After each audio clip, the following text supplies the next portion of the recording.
From Carnegie, China, this is China in the World. Engaging leading scholars and former policymakers on China's foreign policy and evolving global role. Brought to you by the East Asia-based Center of the Carnegie Endowment for International Peace.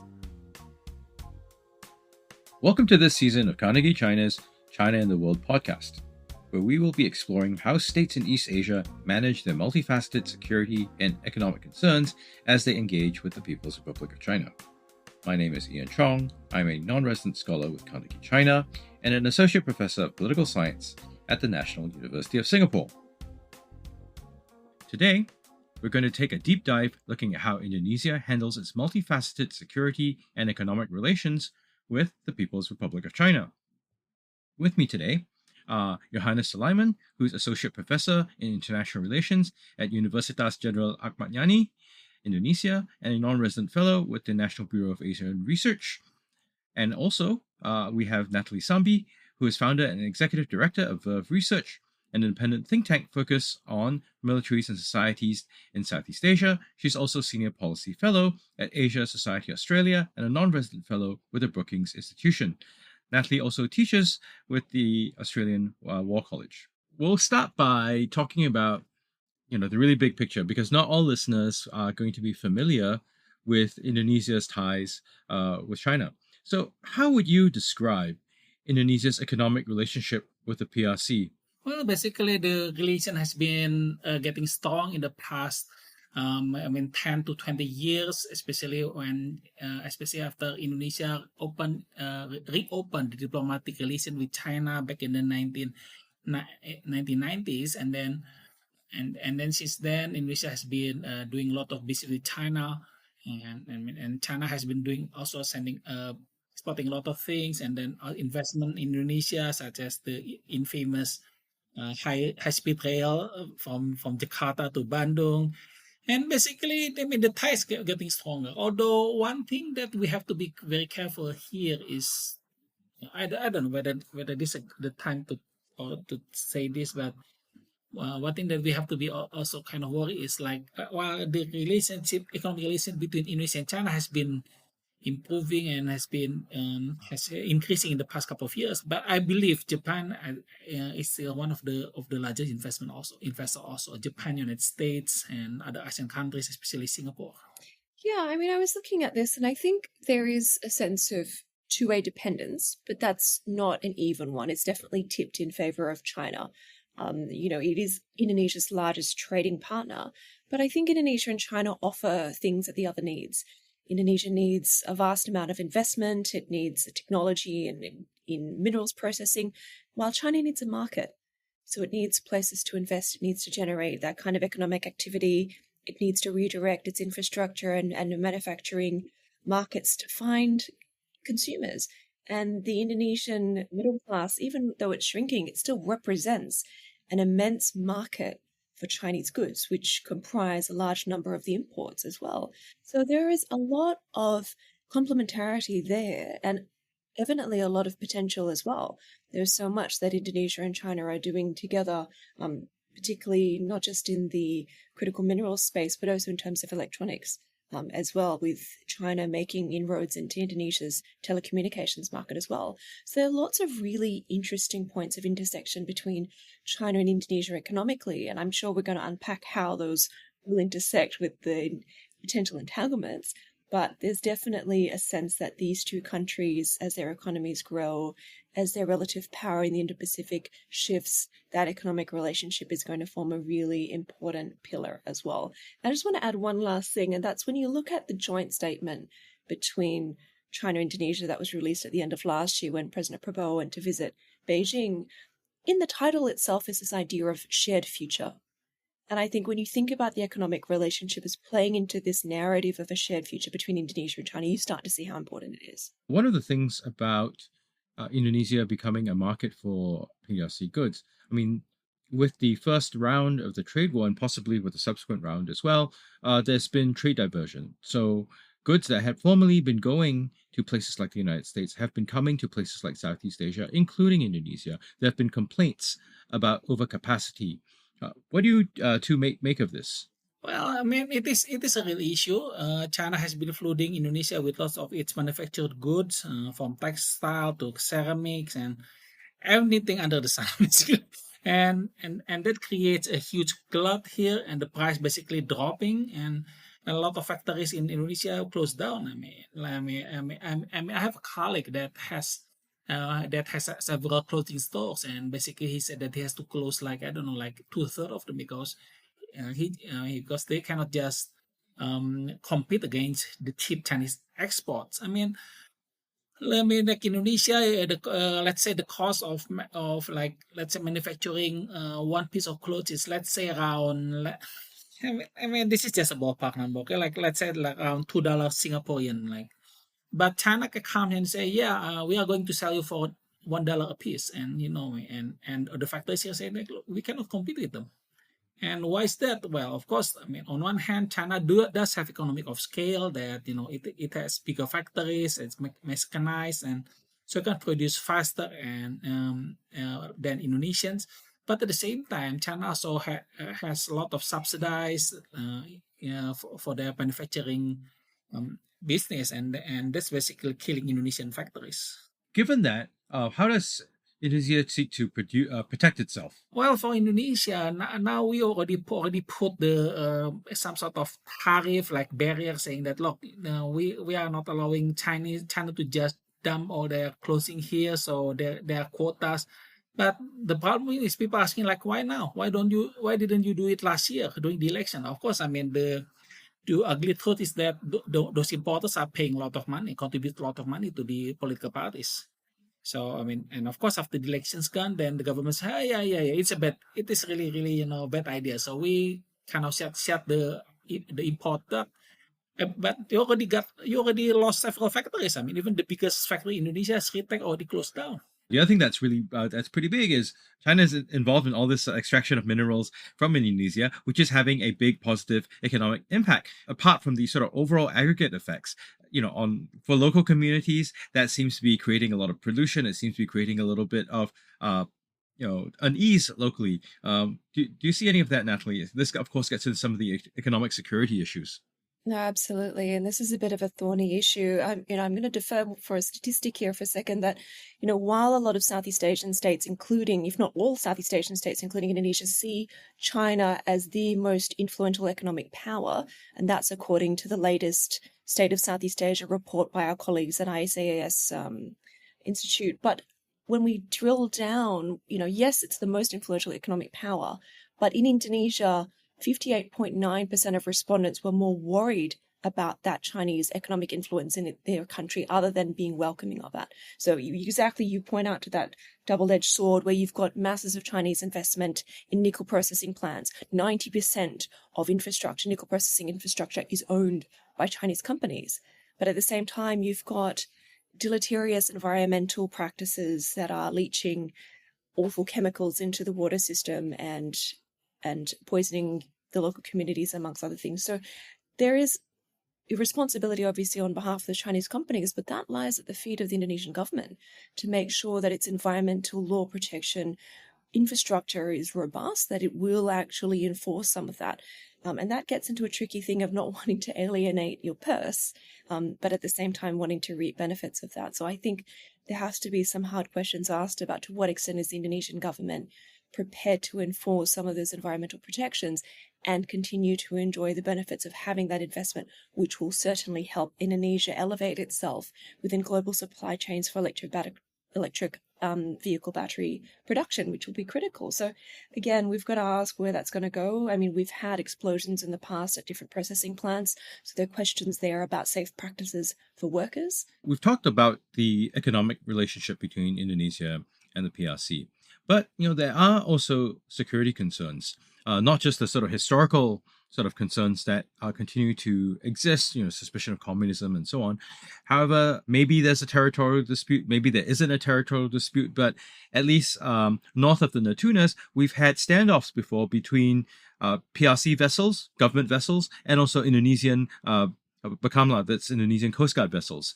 What do you make of this, Yohanes? Well, basically, I mean, there has already been standoff for the past couple of years. I mean, even during the Yudhoyono era, back in 2000, back in 2010s, I believe there has already been like actually some minor standoff, although not as big as what happened in 2016. I believe that led Jokowi to head his cabinet meeting on a warship in Natuna area. So so it is actually nothing really new, but the Indonesian government has been trying to kind of don't pay the tension because it cannot afford to lose the economic relations, and it also kind of thinking that there's no way it can win if we are not in engaging in open conflict. So it is kind of sad in my opinion that's kind of feeling, but that's the opinion basic. But that's what I got from the people that I spoke to. That basically they just want to downplay it. But yeah, and so yes, there are conflicts and they don't like it. They don't like that China has been being too aggressive. But the problem is they are not they have to maintain economic relation, and as Natalie earlier mentioned about the joint statement with Indonesia, that was actually quite controversial actually, because there what happened is that China basically forced a sentence saying that, look, we are going to cooperate in the disputed area, but for Indonesia, foreign policy decision maker, from the Kemenlu, they said that, look, we never admit that there is a dispute because we never acknowledge China 9-dash line claim. So as a result, because we cannot really fight them, we just simply ignored them. And Prabowo, with the joint statement, basically just ignored the precedents. Right. So this is something I'd like to follow up on because there's some confusion here. Now, in the Prabowo statement in Beijing, he basically said that he would shelve the dispute and have joint development. But the Indonesian long-standing position is that there is no dispute. So what's the current policy? Is there a dispute or isn't there a dispute? Because if there isn't a dispute, you can't possibly shelve a dispute. Well, I call it the Schrödinger foreign policy. Nowadays, I think what happened is like Prabowo and his cabinet realized that it is a blunder. So they end up like ignoring it. I mean, I haven't heard anything being mentioned or being said about the joint statement, and nobody actually ever mentioned it again. That's my feeling. They just ignore it. They make it like a Schrödinger Natuna, I guess. Natalie, what are your thoughts? Is there a dispute? Isn't there a dispute? Highly appropriate for a president that loves cats. Look, I think we have to point out the fact that whether publicly it's acknowledged as an issue, again, I'm going to defer to our illustrious colleagues who produce the State of Southeast Asia report. When it comes to the South China Sea, China's encroachment is the top concern for Indonesia. So it is something that's being looked at. But, as Yohanes pointed out, it's not always consistent the extent to which an Indonesian president will make a public deal out of this, because, as Yohanes pointed out, that tension between wanting to keep good diplomatic ties, but at the same time maintaining sovereignty. Like, there are two major issues here. The sovereignty issue is paramount and food security. But going back to your idea of what's going on, what's the ambiguity? Is there a change in policy? The joint statement says something new, which is that there's acknowledgement of overlapping claim. Indonesia's long-standing position is that there is no claim. It's a Northern Natuna Sea, it's Indonesia's EEZ, we don't need to talk about it, so we're not even going to acknowledge things like negotiations, right? So the Indonesian Foreign Minister Kemlu had to come out afterwards and issue that statement clarifying. So the last official position on it is that UNCLOS, the arbitral ruling in 2016, which found China's 9-dash lines claims to be illegal, is what stands, and that Indonesia will continue to negotiate within the framework of UNCLOS. So that's where we're at right now. But I do want to point out, actually, there was a really good strategist article by a friend, Aristio Darmawan, in which he says this idea of strategic ambiguity is, if it's not something that Prabowo is doing deliberately, it's something that one can observe, that there's this ambiguity of statements in a number of areas, particularly in South China Sea. And he says, look, to just make things clear, Prabowo, and I should quote him, Prabowo should rescind recognition of the overlapping claim with China, as well as any commitment to the joint development of the area with Beijing, because this ambiguity is causing problems for Indonesia's negotiations with Vietnam. It also puts pressure on other ASEAN states as they're trying to negotiate the code of conduct. So Indonesia's position on this is not necessarily consistent with the Philippines.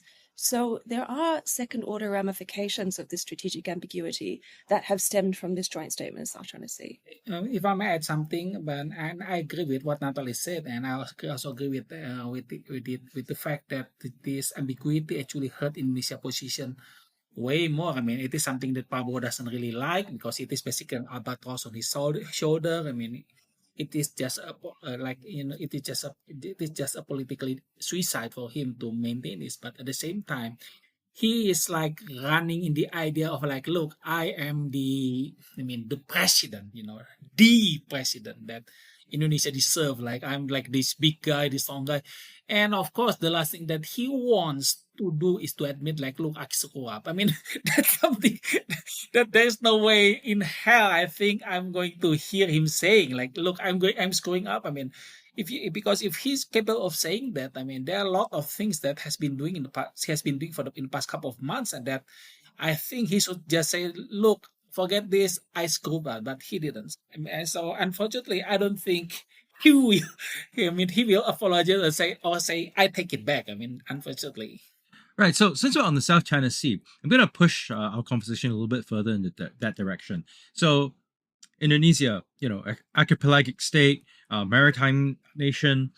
If things get testy in the South China Sea, clearly it would affect Indonesia's sea lanes of communication. Those sea lanes which it uses to trade, its telecommunications in the shape of undersea cables could come under jeopardy. Combatant vessels or supplies for combatants may decide to go through Indonesian waters. How does Indonesia see the risk that is present with the South China Sea disputes, and how does it try to manage it? Well, by saying inshallah, I guess. Well, but seriously, I mean, there's something that many people in Indonesia just prefer not to think about. But as far as I know, though, I mean, what if we go to shooting war in South China Sea because of anything like Taiwan or something stupid happening in Scarborough Shoal, Indonesian first policy is to declare that we are non-combatant. We are not going to be involved in this crisis.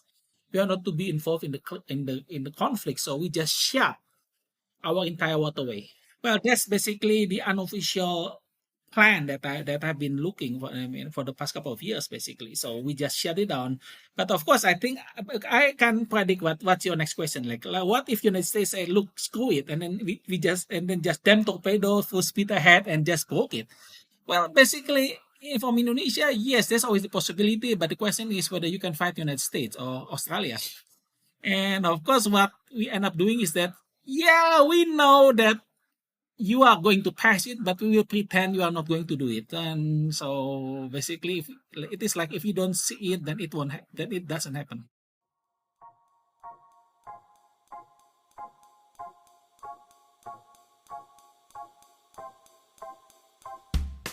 Want more on China's economic trajectory? China's Reform Imperative examines China's economic reforms and their impacts on the global economy. Curated by Carnegie China Senior Fellow Michael Pettis, China's Reform Imperative will focus on China's reform progress and on the challenges and opportunities Beijing faces along the way. Go to carnegieendowment.org/China-reform-imperative for more information.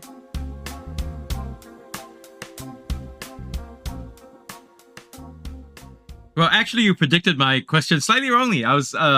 But I'll throw it out there anyway. I'll let Natalie go first, and then you can go. And it's this. So Indonesia, if it says, okay, things get hot in the South China Sea around Taiwan, it's going to be really terrible. We want to be a non-combatant. But is it trying to do anything in terms of conflict prevention? Look, in terms of conflict prevention, I'm going to have to give the really bland answer. I mean, I agree with Yohanes. I mean, Indonesia's first instinct will be to declare itself a non-combatant. But in terms of conflict prevention, the really bland answer is that Indonesia will defer to ASEAN and try to work things through in terms of management. We know how effective that is, and by implication, he's not. But that is somehow going to be the diplomatic front page of what Indonesia will do. I mean, that's not to say Indonesia's diplomats won't go into overdrive and try and manage this. But there isn't a lot that Indonesia does in terms of posturing itself with its physical assets in terms of conflict prevention. that's I'm interested to hear what Johannes has to say. Yeah, well, I agree with what Natalie said. Although I find it very ironic because for the past because this administration and the previous one, I mean Jokowi and Prabowo, basically simply ignores ASEAN. If back then Prabowo said that look, we don't care about ASEAN. I mean, his foreign minister didn't even attend the with foreign minister meetings of ASEAN, and then suddenly during conflict he said, "Oh yeah, we are going to use ASEAN." I mean, I don't think so, unfortunately. I mean, well, of course, I mean, we have a president that's kind of trying to be kind of in a like superhero or whatever. So my gut I mean, okay, Natalie, I mean, I'm not going to say that you are wrong, okay, because that's my instinct in normal times. That will be my instinct. That's really what's going on. But I think Prabowo will try to pull a Trump, basically. He will say, yeah, I'm going to go to Beijing and, and to try to make them agree on something, try to diffuse the situation or whatever. I mean, but at the end of the day, though, I mean, the question is whether they are going to listen to Prabowo, and I don't think so. I think that's a fair point. I think Prabowo will probably try that if you look at what he said about Ukraine and Russia.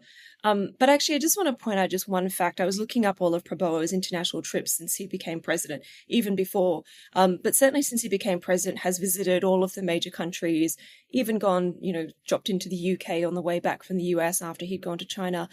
But other than Malaysia, which is the current ASEAN chair, it took him at least 6 months to go to another Southeast Asian country. And they're just in the region. So, I agree with Johannes in terms of signaling how important those relationships that Indonesia has with its fellow ASEAN neighbors. Not sure. He's definitely signaling that he wants to play with the big boys, which let's admit most of them are, with the other leaders that occupy bigger international fora, that have a larger profile, who speak loudly and carry big sticks. We also know that Indonesia has on the books something like 600,000 citizens in Taiwan.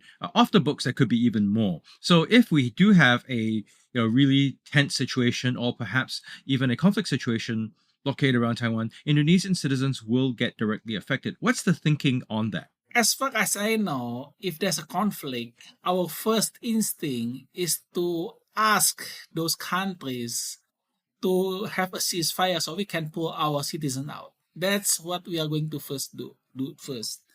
And then we just say that we are non-combatant, and please Taiwan, I mean, allow us to go to send our navy there to pick our to pick our citizens, and basically we don't want to get involved. And of course, the problem is I don't think Taiwan will allow it, because for them it will be much better for them to have some sort of like hostage. I mean, you have like 1 million Indonesians there in Taiwan, and let's say if China is willing to bomb them all to Kingdom Come, so there will be like huge nationalistic backlash in Indonesia. I think that's what I predict will happen. I think the plan is kind of unrealistic anyway from Indonesia perspective. I mean, because Indonesia is going to go to Beijing and say, yeah, China, I want humanitarian corridor to go to Taiwan.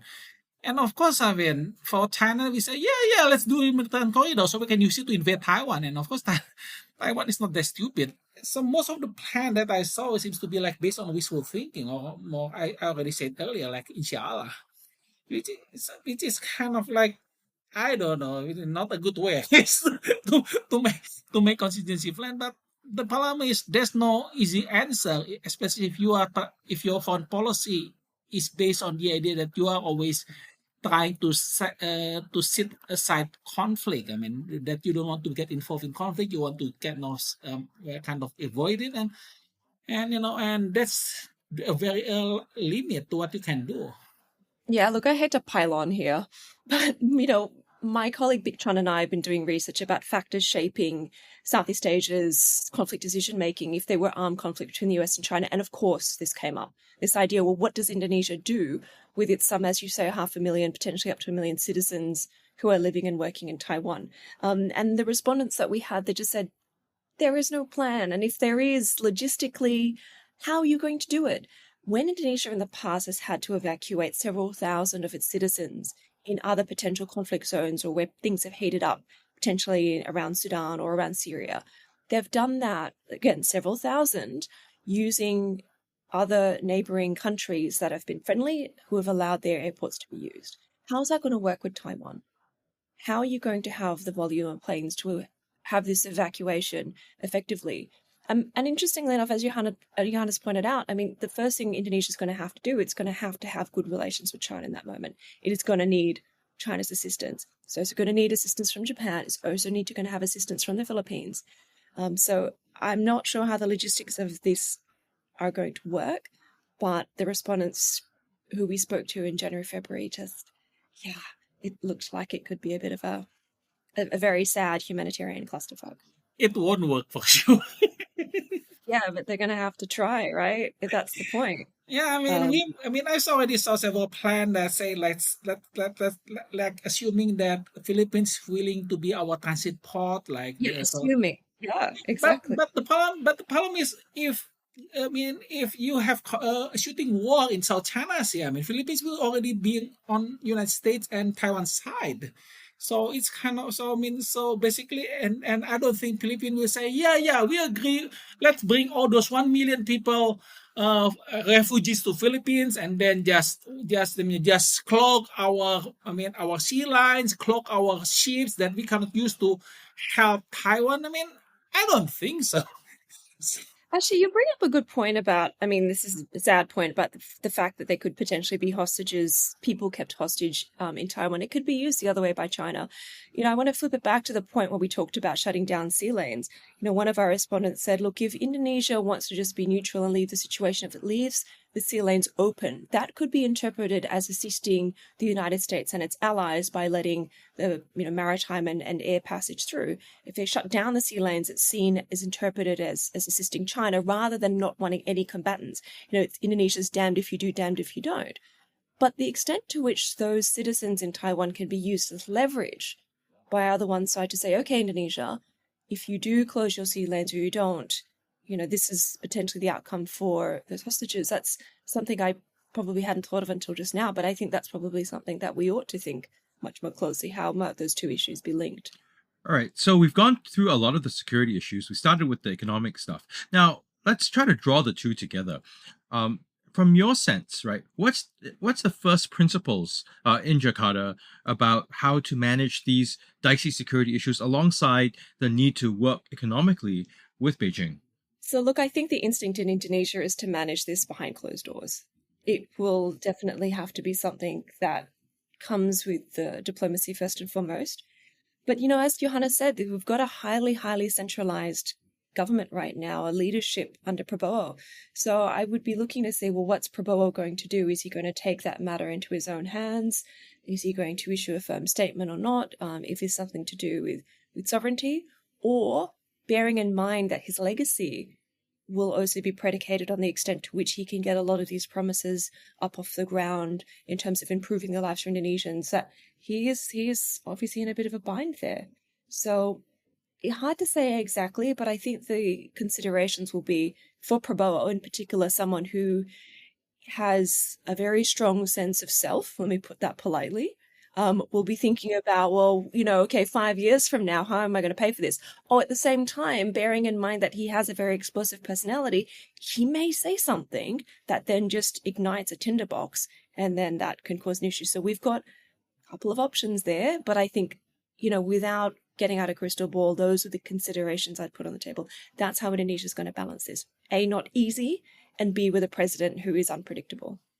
Well, I forgot who I heard this from a while ago, but there was somebody who basically complained that, look, Prabowo governed like he's campaigning. I mean, he really need to stop campaigning and start really governing. There is a disconnection between what Prabowo can and what he promised. And like you said, I mean, how he's going to deal with conflict. And I think he said that, we are big power. Everybody needs us. Everybody just have to go through Jakarta to get things done. But again, I mean, that's the problem. I mean, he talks big, but the problem is we don't really have the capability to do so. I mean, how has Indonesia's efforts to manage its security and economic ties with Beijing changed over time? So Prabowo is, of course, the latest in that trajectory, but how do you see that trajectory? How would you describe it? Well, during the Yudhoyono era, Indonesia, actually, before Yudhoyono era, during Megawati and and Habibie, I think we have China is not really seen as much a security threat especially after the normalization. Nobody's really think China as a threat anymore, except some part of the military. So so the feeling in Indonesia is that look, China is a big power, and that it is going to be successful in the future. So we really need to be on its good side, and besides, we really need it to help balancing the United States. That's the feeling in Jakarta. And the problem is, after China's getting aggressive, after Hu Jintao and then Xi Jinping getting aggressive in South China Sea, then you have change in calculation. Remember what happened in 2012, where the Philippines said that we want to put South China Sea dispute in ASEAN joint communique, and then Cambodia just ignored it, and it just created and it became the first time ASEAN didn't have joint communique. And I think that's kind of the start of like the feeling like, look, China can be a problem. So there is always this kind of feeling that we need China, but at the same time we have to be worried about China. I think that's my feeling. That's one of the main reasons why the military connection with China is not as strong as between Indonesia and United States or Australia. Again, I go back to that description as a double-edged sword for Indonesia in its relationship with China. I think you've got to take into account, when you look over the last couple of decades, there's a generational shift about how young people look at China as well. This is a generation that's dealt with Alibaba and Tencent and TikTok and has had Huawei phones and ZTE. So there's a different understanding of what China means.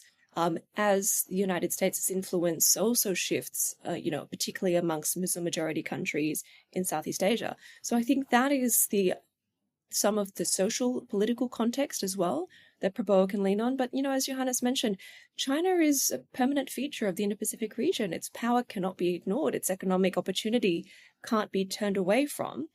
But that doesn't mean that countries in the region are 100% okay with this bigger, richer, stronger partner.